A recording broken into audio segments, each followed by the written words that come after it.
What's going on, game masters and dice rollers? It's Nothing Venture, Nothing Game, and as always, I'm your host with the most, your GM Jared. And today, we are going to be going over 3 easy steps for recurring game masters and new game masters for learning how to set a scene.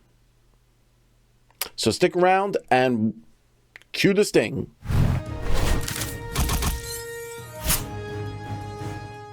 So what's going on, everyone? Like I said, 3 easy steps. This is going to be a super short video, but these are 3 simple steps that I've come up with to help me whenever I'm writing up a scene for my game. Now, some of us might be new game masters trying to figure out how to set a scene and draw our players in, and some of us might be like the eternal game master, like myself, who maybe use a lot of pre-built adventures and never really got their hands into homebrew or writing their own adventures. So this, like I said, simple steps, super easy. You can follow them and you'll always remember them. And I got some really cool like ways and fun words to keep in your mind when you're setting a scene. So let's break it down. So first up, we have sight, or what I like to think of, and when I write down, I jot down on my notepad. It says, what strikes the eyes? And this is when your players come right up to your scene, and it's to draw their imagination in, and it's their first things they're going to get. And let's play this out. So I'm going to be leading you. We're going to be building a tavern and a description. So we're going to cut right now to the scene. Ready? So you're my new players, and this is what I say. The tavern is dimly lit, with flickering candles casting dancing shadows on wooden walls. The room is packed with worn tables and mismatching chairs. The floorboards scuffed from the countless boots that have traversed this tavern. Already, you see everything. You saw it was dimly lit in your mind's eye or in your imagination, but they had candles around the room, and it's packed with tables and mismatching chairs. So you got some big chairs, maybe like a love seat, and the floorboards of the room, like when you come in, all scuffed up. So it's old and weathered. And I didn't have to use those big description words from just this simple scene. So I've said it. What strikes the eye? Boom, you got that. Next, sound, sight, sound, right? And everything I'm choosing here are really important because it's what most people deal with daily. So we have sight, then we have sound, and then the last one is obviously smell. These are things people deal with, and they draws the imagination. We've all kind of deal with this and have the imagination. So sound, or what draws the ears. And this is basically where you set your atmosphere, right? So we're going back to the tavern. The tavern is filled with the hum of conversations, punctuated by occasional bursts of laughter and clattering mugs.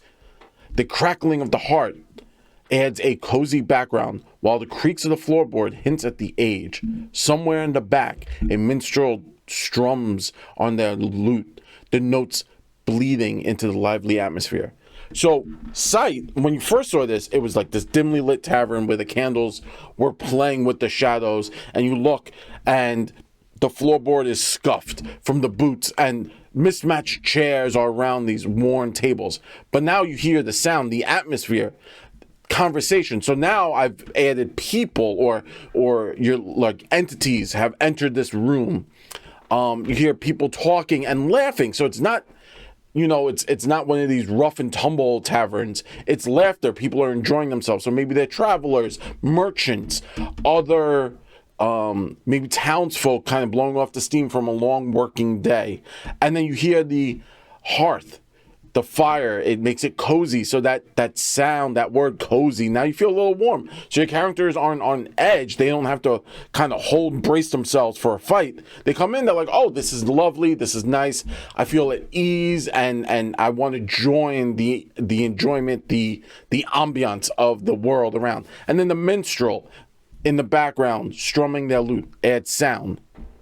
And then finally, the smell, or what I like to say is, does it stink? And this is important because we've all had this moment where I could say to you like, oh, I was coming home and I could smell the freshly baked loaf of bread, and just by that you have your imagination kind of takes over, adds that smell sound, that smell to you, and it triggers a visceral response a lot of times. So now I'm going to add this to the scene. The warm, rich aroma of roasting meats wafts through the air, mingled with the sharp scent of spilled ale. There's a faint underlying musk of old wood and pipe smoke that gives it a lived in rustic charm. And now just from that you have that smell, your character smell. Okay, we smell meat. We've all kind of smelled barbecue. So in your head, okay, barbecue, we got barbecue and ale, spilt ale, old ale. You know, if you've, like myself, I been, we've gone to college parties, you got that stale ale smell in the air, you kind of get that. And now you have the old wood and pipe smoke, and again, it's that wooden smoke that we've all smelt from bonfires or campfires.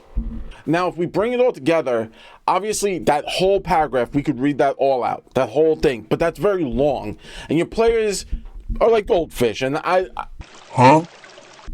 if you're a player, I love you, but I notice a lot of times when players are like goldfish, they got like a 10-second attention span, and if I keep going on with this beautifully written out scene, some of them might be drawn in, some of them might tune out, or suddenly they're struck. They're like, oh, I hear about minstrel. My character wants to go talk to the bard. And all of a sudden it breaks the scene. So we have to keep it short. And I've kind of taken the important parts of what I have, the sight, the smell, and the hearing, or what strikes the eye, what draws the ear, and does it stink? Those are important. I like those. So bringing it all together, I'm going to try and keep this. I took what I have written down and I kind of condensed it.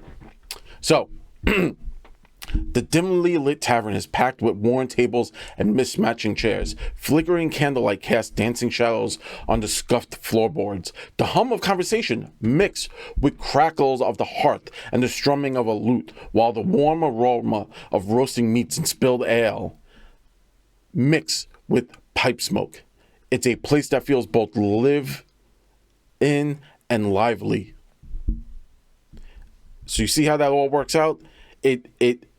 I took the important bits, kind of stripped them out, and then I chunked them together. So we have what strikes the eye: dimly lit tavern, worn tables, mismatched chairs, and flickering candle lights, and the scuffed wooden floorboards.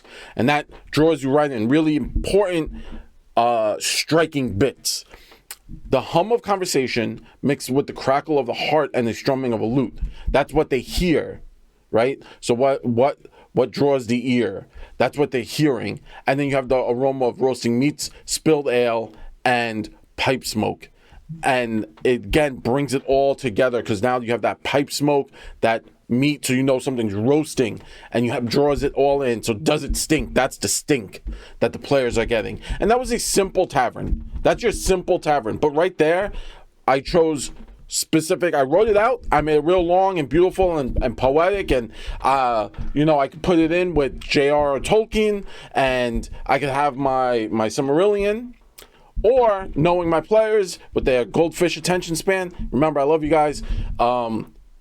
I chunked it down. I ripped out the bits that I really liked from what I wrote, and then I made it shorter. That was only 3 sentences, by the way. That whole thing was 3 sentences. And that's kind of what I wanted to leave you with, is this can all be done in 3 sentences. Sure, when you write down, you want to write that beautifully written, poetic kind of scene to set everything. But what you want to take away from here is the 3 steps. First, what strikes the eye, or what draws the eye. 2, what draws the ear, and does it stink? Those are your 3 big topics. So if you found this helpful, or if you gleaned any information, please hit the like and subscribe button. I know I'm supposed to say that early on, but whatever. You guys will get to where you go. I appreciate all our new fans. We've kind of like jumped in numbers, and I appreciate you all. Thank you so much. And yeah, so from all of us at Nothing Venture, Nothing Game, we love rolling dice, giving advice with a little bit of that New York spice. See you around.